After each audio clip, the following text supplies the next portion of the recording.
श्री गुरुनी औदुंबराला कल्पवृक्ष का केलं?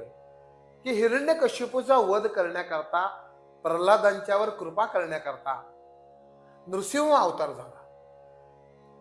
आणि ह्या नृसिंहाने काय केलं तर संध्याकाळच्या वेळी उंबऱ्यावर त्या हिरण्यकश्यपूला मांडीवर घेतलं आणि आपल्या नखानं त्याचं पोट फाडलं. पोट फाडलं, सगळ्या आतडी बाहेर काढल्या, आतड्यांच्या माळा आपल्या गळ्यामध्ये घालून घेतल्या. परंतु त्या करत असताना त्याच्या पोटात कालकूट नावाचं विष होत आणि ते विष त्या नखांना लागल्याबरोबर ती नख तापली. खूप त्रास नरसिंहानं व्हायला लागला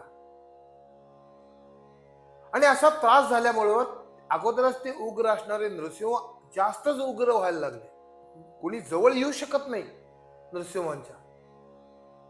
तेव्हा या लक्ष्मीनं काय केलं तर औदुंबराची फळं आणली आणि या औदुंबराच्या फळामध्ये नृसिंहांनी आपली नख रोवली आणि औदुंबराच्या फळात नख रोवल्याबरोबर ते जे उग्र विष जे होतं ते हिरण्यकश्यपूच्या पोटातलं ते विष त्या ठिकाणी शांत झालं आणि त्यामुळं हे जे उग्रपण आलेलं नृसिंहांना ते उग्र रूप देवाने हळूहळू शांत केलं.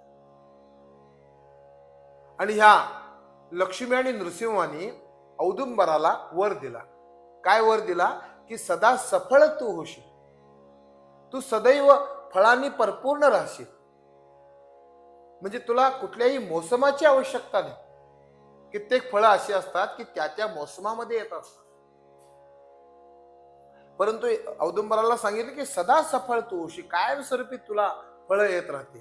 तुझी सेवा जो कोणी करेल त्याला उत्तम अशा प्रकारचं फळ, त्याच्या मनातल्या सगळ्या मनोकामना तुझ्या सेवेने पूर्ण होते.